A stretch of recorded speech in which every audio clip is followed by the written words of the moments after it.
We've all had those moments, days, weeks, or even years when we thought about quitting teaching. Perhaps you're thinking about quitting teaching right now.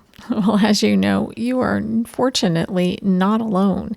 Teachers are leaving our profession in droves, but people are also loving being a teacher and satisfied with their jobs. Others are returning or entering teaching as well. We just don't hear about them as loudly as those who are upset. I want you to consider this. Do you cry or feel like crying as you head into your classroom or as you leave school for the day? Are you burnt out and feeling like you just can't do one more day? The daily pep talk or the long walk to and from the car park might be a sign that teaching is maybe not for you right now. Maybe you're sick of all the junk that comes with teaching these days that you can't control. Today, let's chat about how to decide if it's time to quit teaching. I'm not talking about an I've had it walking out kind of decision. I'm talking about a well thought out and prayerfully made decision. How do you decide if you're ready to move on to a second act or if there are solutions to the problems you're struggling with so that you can continue doing what you really love, which is teach?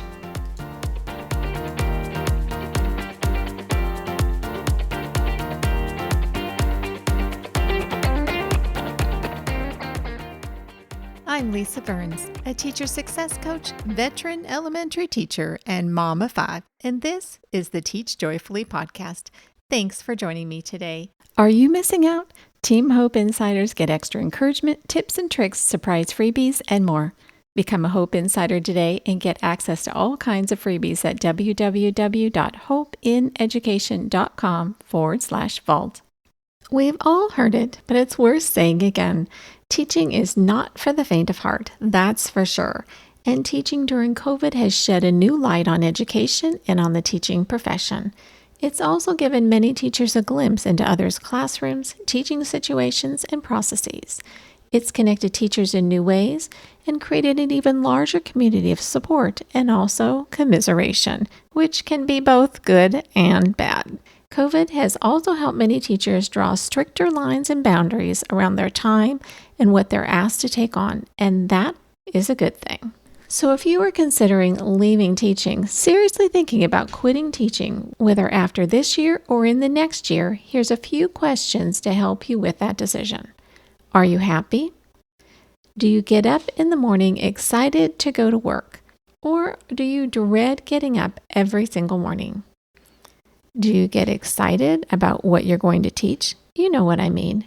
As you're planning and you're creating lessons for your students, I get excited for that. Are you getting excited for what you're going to teach? We're all going to have good days and bad days, but are you really enjoying your students most of the time? Do you enjoy the oddities and absurdities of kids and their thinking? That's one of the best parts of teaching, in my opinion. Are you short-tempered or upset by things that used to just roll off your back or you were able to calmly manage before?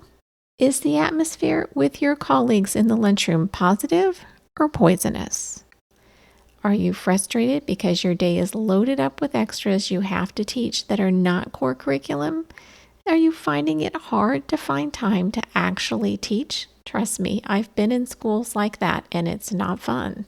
Sometimes we hesitate to even ask these kinds of questions, but it's important to be honest with ourselves. If you are unhappy more than you are not, it's time to think about making a change, and that change may or may not be to quit teaching. But before you up and quit that teaching job, please consider, are some of the reasons why you're considering leaving teaching based around things that are fixable? Like, are you struggling with classroom management? Are you overwhelmed and buried under planning and grading? Or maybe you feel alone and unsupported at your school. Or perhaps you are overwhelmed with disorganization. For the most part, these are fixable things with the right help. Now, if you're to the point where you honestly don't want to fix any of those things, you don't want to put that effort in, then it's probably time to quit teaching. But if you're willing to put in a little work and find the right help, with the right help, teaching really can be fun again. And another note, if you are in a school situation where you feel unsafe or you're completely unsupported in your classroom management by your administration, then it's definitely time to find a different teaching situation or move on from teaching as quickly as you possibly reasonably can. So before you go making a final decision, I want you to think, why did you get into teaching? What are your reasons for teaching? What do you love about teaching? If you were to explain this to me right now and tell me what you love about teaching, would there be a spark of passion, even a little one, in your voice? Or would you struggle to find reasons that you love teaching? Now think, why do you want to quit? What are your reasons for wanting to quit? Think about all the things we just talked about. What reasons are there for you to quit? What is frustrating you so much that you really feel like you can't do this any longer? And next, consider, have you talked to people you trust? Wise, level-headed people who can walk you through your thought process. These people do not need to be in education. In fact, it might help if they aren't. A spouse, a pastor, a trusted friend, a counselor, or a family member that you admire and value their opinion. If you're a believer, have you prayed about it? What is God telling you? What's He nudging you towards? What is He trying to communicate to you? Spend some time in silence with Him and in prayer. So going back to all those questions, is there a specific issue like classroom management that you need some help with that would make all the difference in you being able to stay in the classroom because you really do love teaching? If that's the case, we need to find some help for you. Or, as you've listened and you've started to reevaluate, you've determined that you need to make plans for a bigger change. Remember, some things you can jump right into as far as a job change, and others will take some time and planning and work to get them going in order for you to make an income. We'll talk about how to get started in a future episode, but for now, what could you do instead? Do you want to try a new school, a new grade, or are you ready to leave traditional teaching altogether?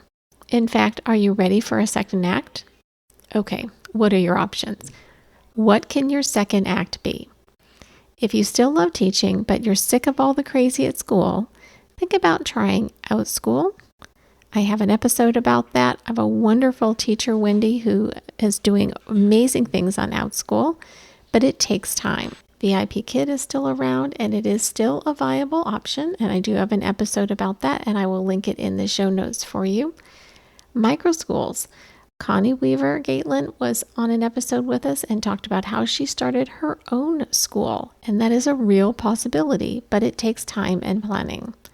What about doing camps? You can do weekend camps, after school camps, you can do science camps, you could do art camps. There's all kinds of ways to do camps, and parents and students love them. The great thing about camps is you can choose something that you're really passionate about and do a deep dive. I love that. You can do homeschool support. Homeschool support can range from anything from simply teaching some math lessons or doing some support in reading for homeschoolers, or you could take on an entire grade level. You could teach a third grade group of students and then help parents decide what it is they're teaching at home and what it is that you'll be teaching the students a couple of days a week. This can be a great option if you really want to stay in teaching. You could do tutoring. Tutoring is always an option for teachers, and it's a great option. But what if you want to do something completely different? Well, you can take on a regular job, you can work in retail, you can take a hobby that you love and turn it into a business, whether it's doing crafts, creating art, making t-shirts, or something else. From creating a website to Etsy or Shopify, doing craft shows and local farmers markets, there's plenty of places to sell what you create. Or maybe you'd rather have a virtual business. Doing a small virtual business has endless possibilities. My daughter worked for a service that provides editing for college and high school student papers. It was a great way for her to earn some money on the side. You can do some ghostwriting or copywriting. You can blog for other people or blog for yourself.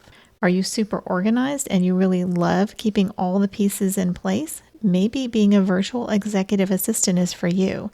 There's a service called H.O.P.E, I'll link it in the show notes, that helps people work virtually as executive assistants. Many entrepreneurs are looking for virtual assistants for all kinds of tasks. Maybe you love social media. People are looking for help with that. There's lots of ways to assist as a virtual assistant entrepreneurs and small businesses. Or maybe you really want to take all your years of teaching experience and help other teachers. You can create resources for Teachers Pay Teachers. You can work as an instructional coach and work on coaching. There's lots of ways for you to take all that knowledge that you have and share it with teachers and make a business out of it. And the CEO teacher, Casey Morris, is a great way to get ideas and information and to help you get up and running. I'll link her in the show notes for you as well. I have all kinds of resources for you, regardless of your situation, that I will link in the show notes for you. As much as I hope that you stay in education, because I love teaching and we lose good teachers all the time and you matter. However, if you are truly, truly unhappy and there is no way to make it better, then it is always better for you to find the situation where you can be happy. So that's it for this episode of the Teach Joyfully podcast, my teacher friends. My sincere thanks to you, my listeners, for tuning in, and for all those of you who've taken the time to post a review, email me your thoughts, or DM me on Instagram with your feedback and topic requests. You can find the show notes and all the resources mentioned in the episode on my website at www.hopeineducation.com/podcast. And remember, a happy teacher is a good teacher. Until next time, teach joyfully and take care of you.